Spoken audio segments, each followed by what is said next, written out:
All right, great. Well, thank you, Andrew, Kristen, Diana, for giving me the opportunity to speak. Uh, as was mentioned, my name is Josiah Brown. I'm Executive Director of Connecticut Court Appointed Special Advocates, or CASA. I'm grateful to those as well tuning in remotely. And I'll just provide an overview of what we're doing here at this startup, part of the National CASA movement for children in the child welfare system, and then lead into how Janot and I became acquainted and our shared interests in youth development and basketball as well.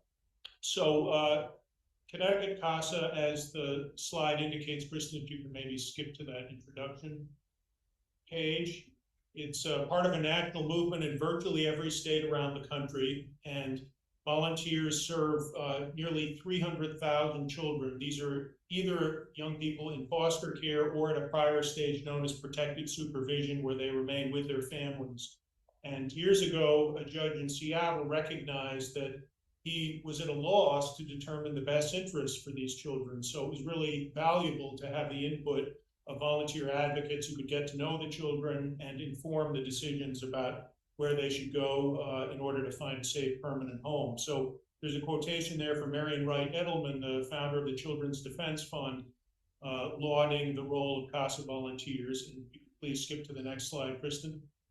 The next slide is an overview of the Connecticut picture. So in Connecticut, we just started up. I was hired 5 years ago. We had begun working in March of 2020 in the New Haven court, and then of course the pandemic interrupted and shut everything down. So we recalibrated, we adjusted our training to being online, and many of our court hearings are now virtual as well. And we've grown very significantly. As you'll see, we're now working in 7 of the 10 child protection courts in Connecticut, including 3 of the 4 largest, New Haven being one of them. The largest court happens to be in Bridgeport, and I'm doing a presentation with a volunteer on Monday to the court there. So the hope is before long, perhaps we'll be working in Bridgeport too. But we have our hands full, as you see, with the number of children under court protection statewide, over 7,000 of them. So already we're in court serving up to 2/3 of those 7,000 children. At any one time, about 3,000 in Connecticut are actually in foster care. The rest are still with their families, but under supervision by the Department of Children and Families and the juvenile court judges on the child protection side. So please advance the slides. Kristen, you can skip over the next one, which is just another view of that.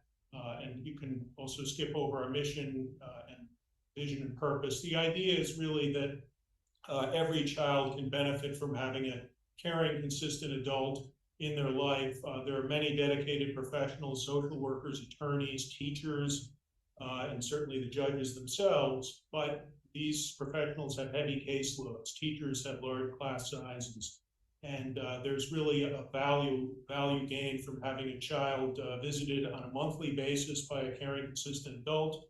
And then that adult can also identify resources and services from pre-K to summer school and after-school programs, and also sometimes basic needs for the family, such as housing and healthcare.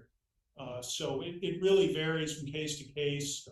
We work with children from birth to 18, but if you advance to the next slide, Kristen, you see more about what we ask, the commitment of a volunteer. You have to be prepared to serve 18 months or more in order to be someone who's really committed to the child and steady presence. And there's a lot of evidence that while it is not sufficient to have such an adult in a child's life, it really is necessary to develop resilience and overcome adversity, to have at least one really dependable adult in a child's life. That may be a family member, it may be a coach or a clergy member, but in some cases it's a CASA volunteer.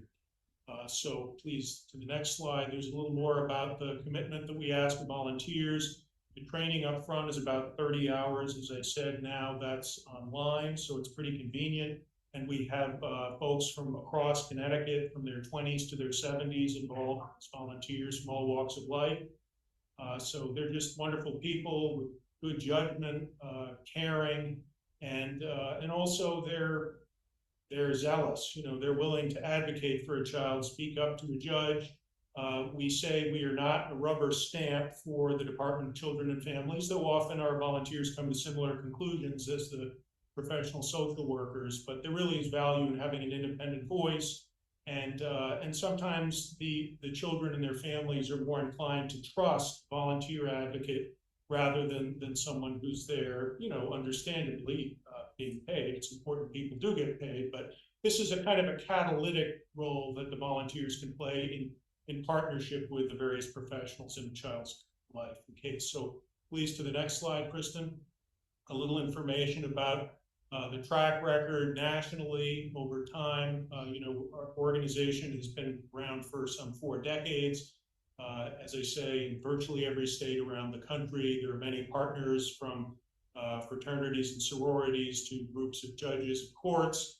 And in general, children who have CASA volunteers are more likely to find safe, permanent homes, have greater academic and behavioral outcomes, and also have greater levels of hope, which is another key ingredient for resilience. So to the next slide, please. We have an example of one of our really outstanding volunteers, Dwayne Jackson. He was in our second cohort. He's been involved for 4 years and has served already 10 children across 5 cases. So he and I often do these presentations together, and you'd find on our YouTube channel various interviews and other material featuring him and several of our other volunteers. I'd like to advance to the next slide because I believe in our Zoom audience we have both of our ambassadors for Connecticut CASA who happen to be former Yale student athletes, as you know, is currently Mie Oni and Brandon Sherrod. So Brandon is now back at Yale as an assistant basketball coach. He was in the class of 2016. Mie was originally in the class of 2020. He left early to get drafted by the NBA and then came back and completed his degree 2 years later. So he's now officially in the class of 2022. And they've been great in helping to raise awareness, particularly try to recruit more male volunteers to join us. And we look forward to their continued involvement. You can go to the next slide.